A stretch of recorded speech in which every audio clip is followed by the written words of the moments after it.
Tá, então, para a gente, né, finalizar a nossa aula, eu vou falar um pouco, né, sobre o que é que a gente está fazendo, né, em termos de pesquisa aqui na UFRN, aqui no Departamento de Fisiologia, e que tem a ver com motricidade, né? São basicamente duas coisas aqui, que tem a ver com Parkinson, e o outro tem a ver com aprendizagem motora. Então, ontem vocês viram, né, um paciente, né, com Parkinson andando de bicicleta. Aqui vocês estão vendo um paciente, aqui ele era um paciente da Holanda, esse é um paciente brasileiro. Veja, ele está medicado, mas veja, ele usa duas moletas para se locomover. Veja que ele tem uma cifose muito grande, né? Ele tem uma alteração postural gravíssima. Olha o tempo que ele leva de vir para lá até aqui, e olha ele andando de bicicleta. Então, no efeito, não é só nos pacientes holandeses, não, nos brasileiros também. Então, isso foi, né, a família que viu uma palestra que eu dei uma vez, né, saiu em alguma TV por aí, eles viram, e aí eles botaram, né, o testar. Isso aqui foi 10 dias depois, né, aquela filmagem da família, essa filmagem já eu fui visitar, né, o paciente, e vendo o quanto que ele se desloca, né, veja que ele pedala tranquilo, veja que a cifose dele agora já é menor, a postura dele em cima da bicicleta já é diferente, né, veja que ele faz, né, a curva ali sem problema nenhum, né, e andando perfeitamente. Imagine que esse paciente, ele estava, na época desse vídeo, 10 anos com Parkinson, ele vivia em casa, ele saía muito pouco, era hipertenso, né, porque fazia pouco movimento, estava com sobrepeso, né, e depois que ele começou a poder se deslocar de bicicleta, porque, na verdade, porque ele já andava de bicicleta antes, e ele descobriu que ele conseguia andar de bicicleta. Então, aqui, né, isso aqui é uma igreja.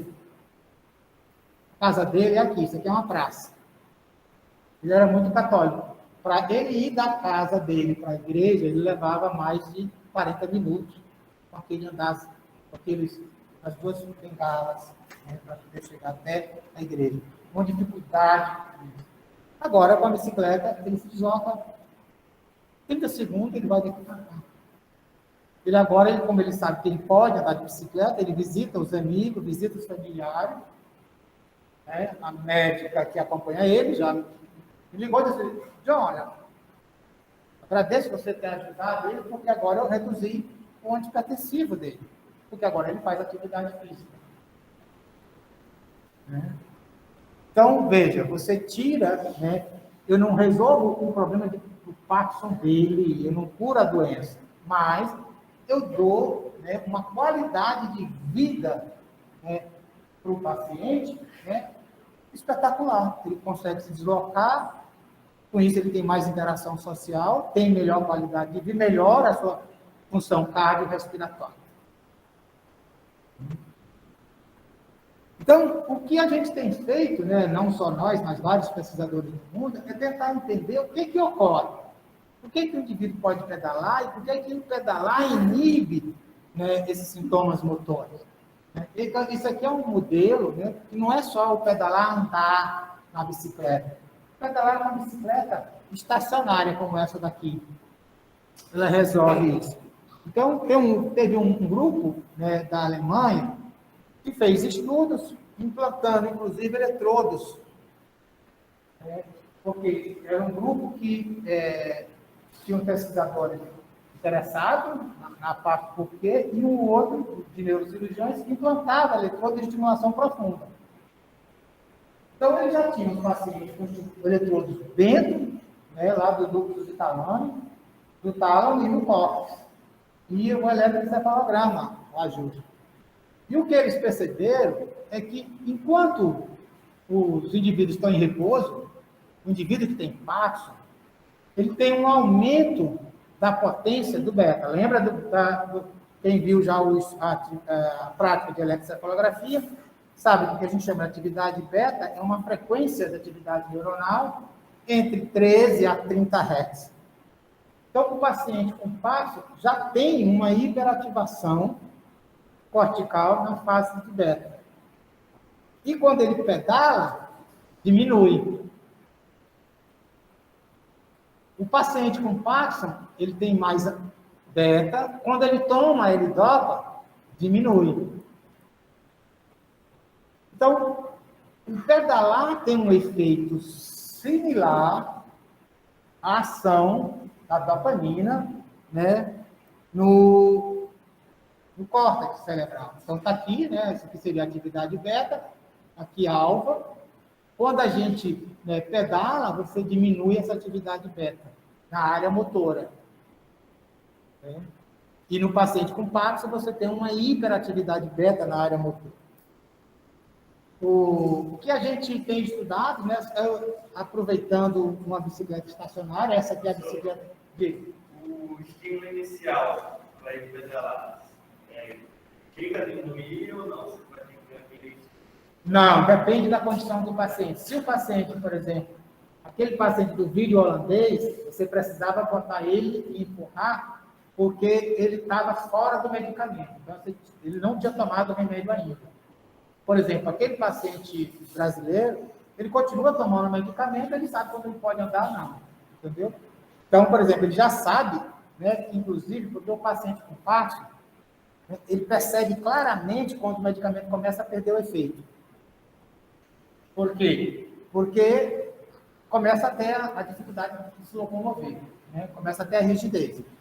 Então, por exemplo, aquele paciente nosso aqui, ele chega e diz, olha, doutor, teve uma vez que eu estava na casa do meu cunhado, esqueci de levar meu medicamento. Estava quase na hora, né, de eu tomar de novo. Mas eu lembrei que o senhor me disse que se eu começar a andar de bicicleta, a rigidez estava. Então, já estava começando a ficar rígido. Aí eu pedi para o meu cunhado me ajudar a ficar na bicicleta e dar um empurrão. Foi o suficiente para mim andar. E o mais interessante é que, enquanto você está pedalando, está andando, você tem liberdade. Veja que o paciente ele para de pedalar e não fica tremendo. Né? Agora, se ele sai da bicicleta e está sem o remédio, aí ele já volta a tremer. Então, só que esses tremores eles vão gradualmente diminuindo um pouco a intensidade. Eles não desaparecem, mas diminui a intensidade quando ele pedala muito. Esse efeito ele vai melhorando porque você melhora a condição geral do paciente. Então, isso aqui são estudantes nossos aqui para a gente fazer em pessoas saudáveis, né, para saber o que é que a gente vê de ativação cortical. Né? Isso é o nosso sistema de registro. Né? Isso aqui a gente usa o sistema 1020, isso aqui é o equipamento, semelhante ao que vocês verem lá na prática.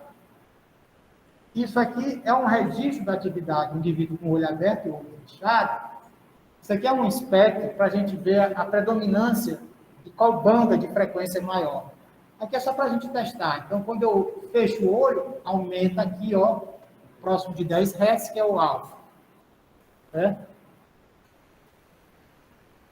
Aqui é o indivíduo em repouso e o indivíduo pedalando. Então, está aqui o indivíduo em repouso, com o olho aberto. Veja, esse aqui está o beta dele. Aqui a gente tem uma queda, né, do indivíduo quando ele pedala, né, quando o registro é central, né? Quando o registro é frontal, essa queda é maior ainda. Né? Então, isso é um efeito, mesmo no indivíduo saudável, a gente percebe essa diminuição. E essa diminuição aqui, ela, fisiologicamente, ela tem um correlato, que é uma ativação do sistema dopaminérgico. Então, é como se você, ao pedalar, você estivesse, né, tomando dopamina. Você está liberando a dopamina. Né? Com isso, você diminui, né, os sintomas. Uma outra parte que a gente também trabalha em termos de pesquisa, e aí o que a gente está estudando nesse trabalho, né, aqui, é ver exatamente se realmente se existe uma liberação de dopamina, né, no paciente ao pedalar. A gente estuda voluntários e agora a gente está começando lá no Anita Garibaldi, lá em Macaíba, né, fazendo um estudo com pacientes com Parkinson aqui. Outra linha de pesquisa que a gente trabalha é o aprendizagem motor. Né? Ou seja, como é que eu aprendo, né, a um determinado comportamento motor? Então, o que a gente vê é o seguinte, que a aprendizagem motor, a gente divide ele em 3 fases. Né? a fase cognitiva, que é a fase que eu dependo das instruções, que é a fase que eu cometo muitos erros, e eu tenho que ter uma atenção sustentada muito grande, que é quando eu estou dirigindo um carro, aprendendo a dirigir um carro. Eu tenho que prestar atenção em tudo. Cometo erros bárbaros, né? Depois eu tenho a fase associativa, em que eu estou consolidando a memória motora, né? O aprendiz já fica mais tranquilo, até ter a fase autonômica. O comportamento já vai espontaneamente. A minha atenção cai e os erros também caem. Então, basicamente, a atenção ela vai sendo diminuída conforme eu estou aprendendo, né? E os erros também. Então, na fase cognitiva, eu cometo muito erro, eu tenho que ficar muito atento. Na fase autonômica, a atenção é lá embaixo e os erros são quase zero. Né? Eu vou só dar uma pulada aqui. E aí, o que a gente está fazendo assim, é como é que eu posso quantificar os erros e a atenção? Né? Basicamente, o que a gente vai estar estudando é o aprendizagem de bicicleta. Né? A bicicleta entra aí por causa do interesse meu pessoal. Então, bem, como é que é o indivíduo que está aprendendo a andar de bicicleta? A fase cognitiva, associativa e autonômica. E o que a gente está trabalhando é o desenvolvimento de um sistema que eu tenho um acelerômetro para medir o balanço do sujeito. Então, a ideia é que, enquanto você tem... Como é que você vai medir o erro durante a aprendizagem do andar de bicicleta? É que você oscila muito. Então, esse processo de oscilação, ele tem uma tendência que ele vai caindo gradualmente. Quando eu chegar na fase de aprendizagem autonômica, aqui mesmo, essa oscilação. Então, no início, a oscilação está aqui, né? Aí ela vai diminuindo até estabilizar. Então, aqui eu aprendi. A ideia é entender como é que esse processo ocorre, a dinâmica dele, e se você consegue descrever isso matematicamente. Né? Teria exatamente diversas formas de oscilações acontecerem. Né?